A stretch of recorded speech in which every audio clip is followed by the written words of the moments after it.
الذین آمنوا بے شک جو لوگ ایمان لائے، والذین ہادوا اور جو یہودی ہوئے، والنصارى اور جو عیسائی ہوئے، والصابئین اور جو صابی ہوئے، من آمن باللہ والیوم الآخر جو ایمان لائے ساتھ اللہ کے اور آخرت کے دن پر، وعمل صالحا اور نیک عمل کیے، فلہم اجرہم عند ربہم بس ان کے لیے اجر ہے ان کے رب کے پاس، ولا خوف علیہم نہ ان کے اوپر کوئی خوف ہوگا، ولا ہم یحزنون اور نہ وہ مغموم ہوں گے۔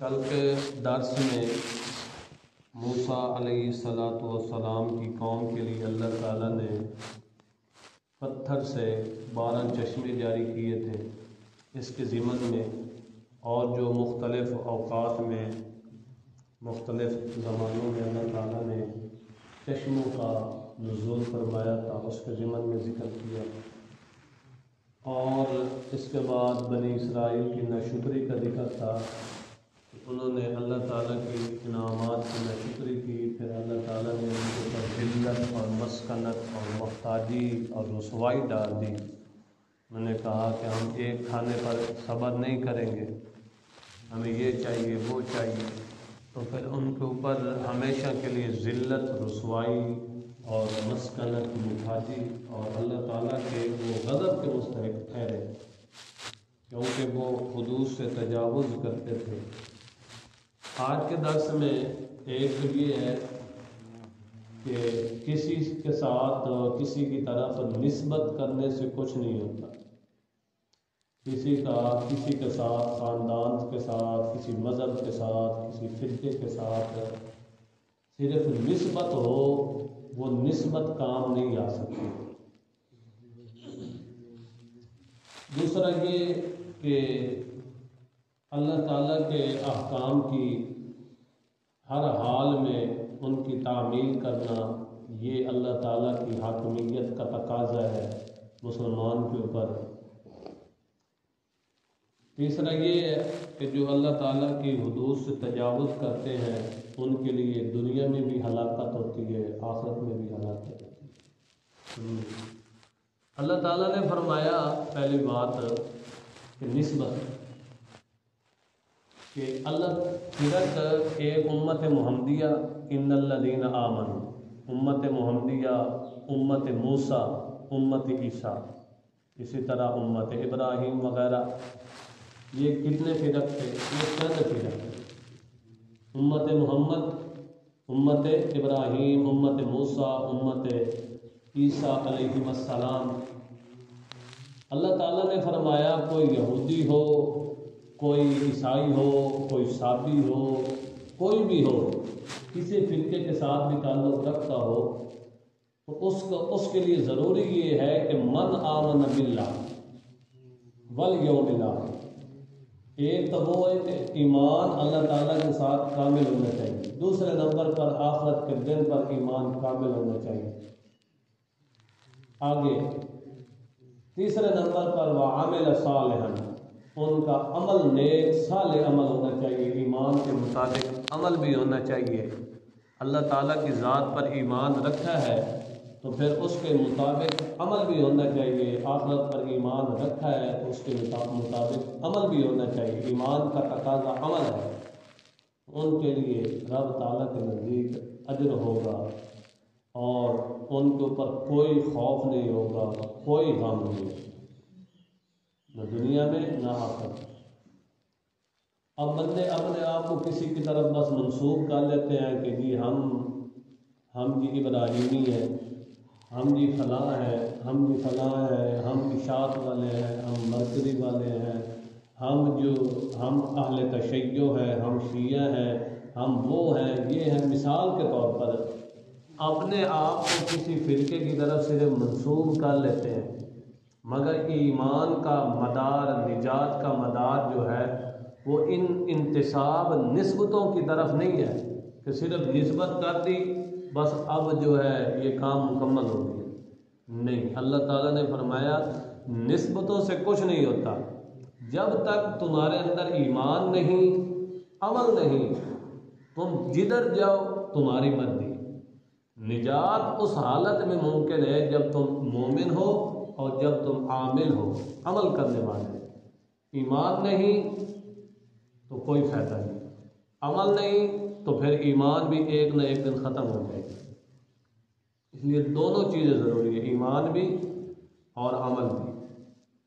یہاں پر اللہ تعالیٰ نے صرف ذکر کیا آمنا باللہ، اللہ پر ایمان، یوم آخرت پر، آخرت کے دن پر ایمان، دو چیزوں پر ہی۔ کیا باقی ایمانیات میں داخل باقی چیزیں نہیں ہیں؟ ایمان بالرسول، ایمان بالکتب، ایمان بالملائکہ، ایمان بال وغیرہ وغیرہ، اور کافی چیزیں ایمان میں داخل ہیں، مگر ہم ان کے اوپر ایمان کیا نہیں لائیں گے، صرف ایمان باللہ اور ایمان بالآخرت پر ایمان لائیں گے۔ اس کا مطلب یہ ہے کہ اللہ تعالیٰ نے ابتدا اور انتہا کو ذکر کر دیا، مبدا اور معاد کو، یعنی ابتدا اور انتہا کو ذکر کر دیا، تو درمیان میں جو چیزیں ہیں ان سب کو مانو۔ سمجھ آئیے؟ ایک جواب یہ۔ دوسرا جواب یہ ہے کہ اللہ کو مانو، اللہ کی مانو، اللہ کو مانو، اللہ کی مانو۔ کیا مطلب؟ اللہ تعالیٰ کی ذات کے اوپر بھی ایمان راسخ لاؤ، پختہ ایمان لاؤ، اور اللہ تعالیٰ نے جن کے اوپر ایمان لانے کا حکم دیا ہے ان کو بھی مانو۔ اب سمجھ آئیے نہیں ہے؟ اللہ تعالیٰ کی ذات کے اوپر ایمان پختہ لاؤ۔ دوسرا یہاں پر ایمان اجمالی کا ذکر ہے، دوسرے مقام پر ایمان تفصیلی کا ذکر ہے، اجمالی یعنی مختصر۔ آگے اللہ تعالیٰ نے یہ آگے بنی اسرائیل کا ذکر کیا، یہ جو ہے نا پہلی نو کا تتمہ اور نتیجہ تھا، جو پہلی نو بیان ہوئی ترغیب و ترہیب پر، جس میں 8 انعامات تھے بنی اسرائیل پر اور 2 ان کے اوپر عذاب اور نکمتیں تھیں، 2 عذاب اور نکمتیں تھیں، اللہ تعالیٰ کی سزائیں تھی۔ اس کا نتیجہ آگے بیان کیا گیا کہ اللہ تعالیٰ کے نزدیک یہ نسبتیں، وہ یہودی کہتے تھے کہ نا ہم حضرت موسیٰ علیہ السلام کو ماننے والے ہیں، عیسائی کہتے ہیں کہ ہم حضرت عیسیٰ علیہ السلام کو ماننے والے ہیں، مشرکین مکہ کہتے تھے ہم ابراہیمی ہیں، فلاں ہیں، یوں ہیں۔ اللہ تعالیٰ نے اس 3 چیزوں کا رد کیا اور کہا ہے کہ یہ نسبتیں کام نہیں آئیں گی، نجات کا مدار ہے تو ایمان ہے۔ سمجھ یہ نہیں ہے؟ اب وقت نہیں تفصیل کا کہ اس کے اوپر مزید مثالیں دی جائیں۔ آگے اللہ تعالیٰ نے فرمایا وَإِذْ أَخَذْنَا مِيثَاقَكُمْ، اور جب ہم نے تم سے پختہ عہد لیا، وَرَفَعْنَا فَوْقَكُمُ الطُّورَ، اور ہم نے تمہارے اوپر پہاڑ کوہ طور کو بلند کر دیا، خُذُوا مَا آتَيْنَاكُمْ بِقُوَّةٍ، ہم نے کہا اس کو مضبوطی کے ساتھ پکڑو، تورات کے احکام کو، وَاذْكُرُوا مَا فِيهِ لَعَلَّكُمْ تَتَّقُونَ، اور اس میں جو اعمال ہیں، احکام ہیں، ان کو یاد کرو، غور و فکر کرو تاکہ تم پرہیزگار بنو۔ یہ یہودی حضرت موسیٰ علیہ السلام کی قوم، اللہ تعالیٰ نے ان کے اوپر کوہ طور کو بلند کیا۔ یہ حضرت موسیٰ علیہ السلام کے ساتھ گئے تھے نا ادھر کوہ طور پر، تو اللہ تعالیٰ نے ان کے اوپر کوہ طور کو بلند کیا، کہا کہ کیا تم عمل کرتے ہو یا نہیں کرتے ہو، عمل کرتے ہو یا نہیں کرتے؟ انہوں نے کہا کہ جی ہم اقرار کرتے ہیں کہ عمل کریں گے۔ جب پھر انہوں نے عمل کی باری آئی تو انہوں نے کیا کی؟ تجاوزات کیا، عمل نہ کی، نہ حکم عدولی کی، نہ فرمانی کی۔ کیا کیا؟ حکم عدولی کی، نہ فرمانی کی۔ ثم تولیتم من بعد ذلک، اس پختہ عہد کرنے کے بعد پھر گئے۔ آگے اللہ تعالیٰ نے فرمایا فلولا فضل اللہ علیکم ورحمتہ، اگر میری رحمت تم پر نہ ہوتی، میرا فضل نہ ہوتا، تو لکنتم من الخاسرین، تم کب کے ذلیل و خوار ہو چکے ہوتے، تمہارا نام و نشان ختم ہو چکا ہوتا۔ لکنتم من الخاسرین اے لکنتم من الحالکین، تب کہ تم کیا ہے؟ ہلاک ہو چکے ہوتے۔ یہ اللہ تعالیٰ نے مہلت دے دی، تم کو ڈھیل دے دی تاکہ ایمان کی طرف آ جاؤ، مان جاؤ اللہ تعالیٰ کے احکام کو۔ دیکھو اب ہم بھی کس طرح اللہ تعالیٰ کے احکام کی نافرمانی کر رہے ہیں، اللہ تعالیٰ کے حکموں کی عدولی کر رہے ہیں۔ اگر اللہ تعالیٰ کا فضل نہ ہوتا، اللہ تعالیٰ کی رحمت نہ ہوتی، تو ہمارا بھی کب کا نام و نشان ختم ہو جاتا۔ یہ اللہ تعالیٰ کا فضل و کرم ہے، اس کی رحمت ہے، مگر نہ ہمارا نظام بھی کب کا ختم ہو گیا ہوتا۔ آگے اللہ تعالیٰ نے بنی اسرائیل کو مخاطب کرتے ہوئے فرمایا کہ اے بنی اسرائیل وَلَقَدْ عَلِمْتُمُ الَّذِينَ اعْتَدَوْا مِنْكُمْ فِي السَّبْتِ، تحقیق تم اچھی طرح جانتے ہو جنہوں نے تم میں سے ہفتے والے دن میں زیادتی کی. اعتدوا منکم فی السبت، ہفتے والے دن. فقولنا، پس ہم نے کہا لہم انہیں، کونوا قردۃ خاسئین، تم ہو جاؤ ذلیل بندر. یہ بنی اسرائیل کے آباء و اجداد کا ذکر ہے. موجود قرآن مجید کے نزول کے وقت جو بنی اسرائیل موجود تھے ان کے آباء و اجداد کا ذکر ہے. یہ اس واقعہ یہ سہل سمندر ایلا نام کا گاؤں تھا، وہاں پر یہ بستی یہ قوم آباد تھی، بنی اسرائیل کے آباء و اجداد. ان کے ہاں ہفتے والا دن معظم تھا، جیسے مسلمانوں کے ہاں جمعے والا دن ہے، عیسائیوں کے ہاں اتوار والا دن، اور ان کے ہاں ہفتے والا دن کیا تھا؟ عزت و عظمت والا. اللہ تعالیٰ نے ان کو کہا کہ آپ پورا ہفتہ آپ مچھلیوں کا شکار کر سکتے ہیں، مگر ہفتے والے دن میں نہیں کرنا، ہفتے والے دن میں نہیں کرنا. انہوں نے اللہ تعالیٰ کے احکام کی نافرمانی کی. اب یہ اس طرح کرتے کہ ہفتے والے دن مچھلیاں نہیں پکڑتے تھے. ہفتے والے دن وہ درمیان سے ایک جگہ انہوں نے بنا لی جس میں ساری مچھلیاں جو ہے وہ اس میں آ جاتی اور بعد میں وہ پکڑ لیتے تھے. مقصود تھا ان کو کیا تھا؟ اللہ تعالیٰ کے حکم کی نافرمانی کرنا.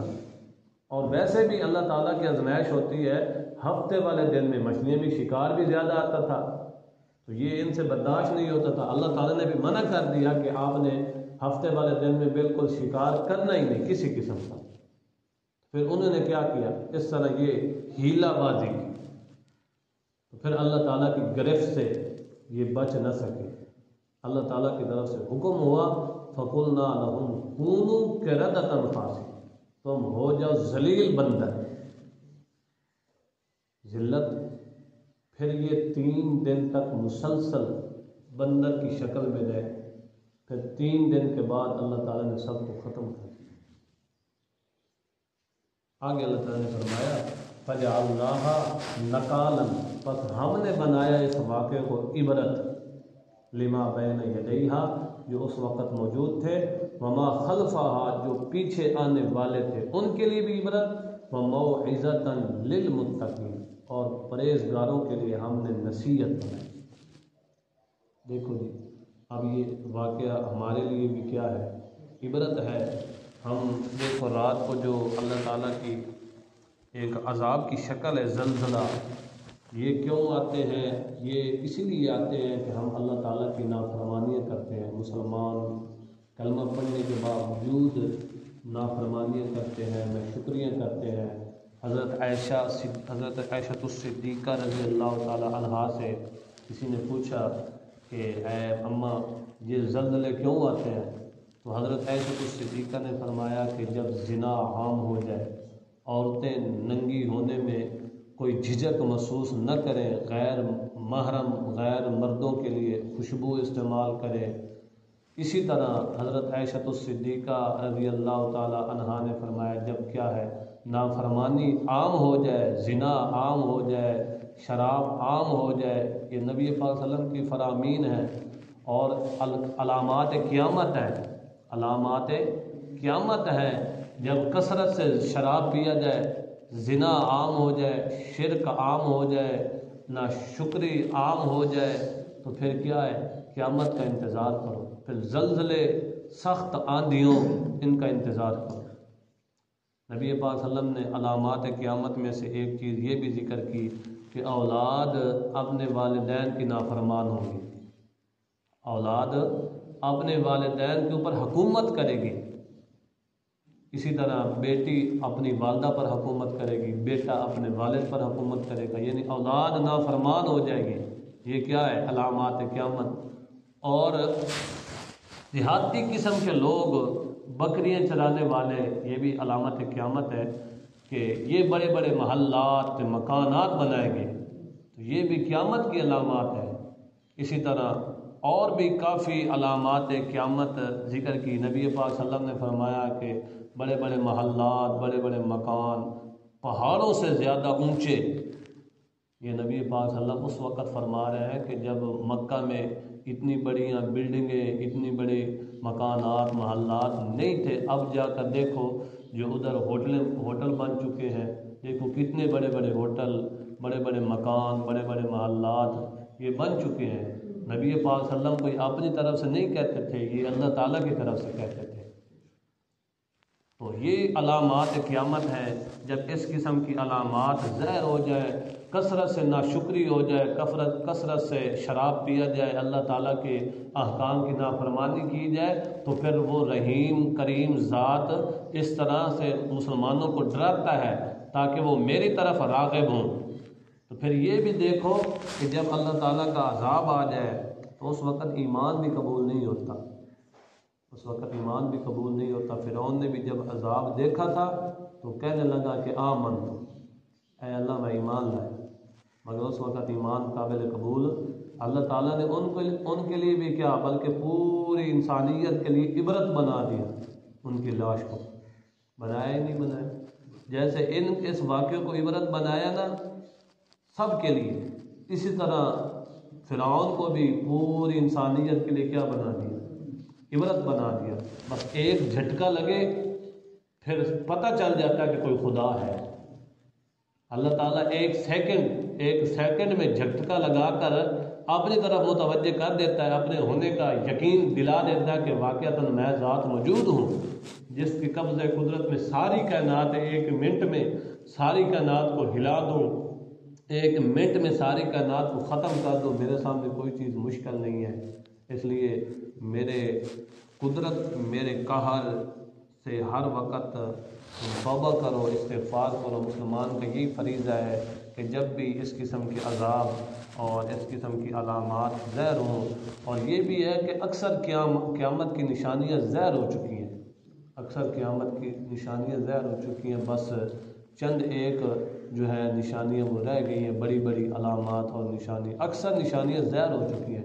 قرب قیامت کے قریب جو علامات نشانیاں ظاہر ہونی تھیں وہ ہو چکی اکثر، بس چند ایک رہ گئی۔ تو اس لیے اللہ تعالیٰ کی طرف ہر وقت بندے کو رجوع کرنا چاہیے۔ کسی وقت بھی کوئی پتہ نہیں موت آ جائے، ہر وقت استغفار کرو، توبہ کرو، اللہ تعالیٰ سے اپنے گناہوں کی معافی مانگو۔ بندہ ضعیف ہے، بندہ کیا ہے، اللہ تعالیٰ سے گناہوں کی معافی مانگو کہ اے اللہ ہمارے ایمان کو مضبوط رکھنا، ہمیں ایمان پر موت دینا۔ ایسے نہ ہو کہ آخری موقع پہ شیطان ہمیں بدحواس کر دے اور ہم ایمان کے اوپر بھی قائم نہ رہے۔ اس لیے اللہ تعالیٰ سے ہر وقت یہ دعا کرنی چاہیے کہ اے اللہ یہ خاتمہ بالایمان فرما، خاتمہ بالایمان فرما، ہمارے گناہوں کو معاف فرما۔ ہر وقت استغفار، ہر وقت استغفار جو ہے یہ ہر مصیبت سے نکلنے کا ذریعہ ہے، ہر مصیبت سے نکلنے کا ذریعہ ہے استغفار۔ نبی پاک صلی اللہ علیہ وسلم ایک دن میں 70 مرتبہ 100 مرتبہ استغفار کرتے تھے، حالانکہ نبی پاک صلی اللہ علیہ وسلم تو معصوم عن الخطا تھے، پھر بھی کیا کرتے تھے، استغفار کرتے تھے۔ اس لیے اللہ تعالیٰ سے ہر وقت معافی مانگتے رہنا چاہیے، اللہ تعالیٰ کے احکام کی نافرمانی نہیں کرنی چاہیے، اور یہ کرنا چاہیے دعا کہ اے اللہ ہمارا خاتمہ بالایمان فرمائے، اللہ تعالیٰ عمل کرنے کی توفیق عطا فرمائے۔ وآخر دعوانا الحمد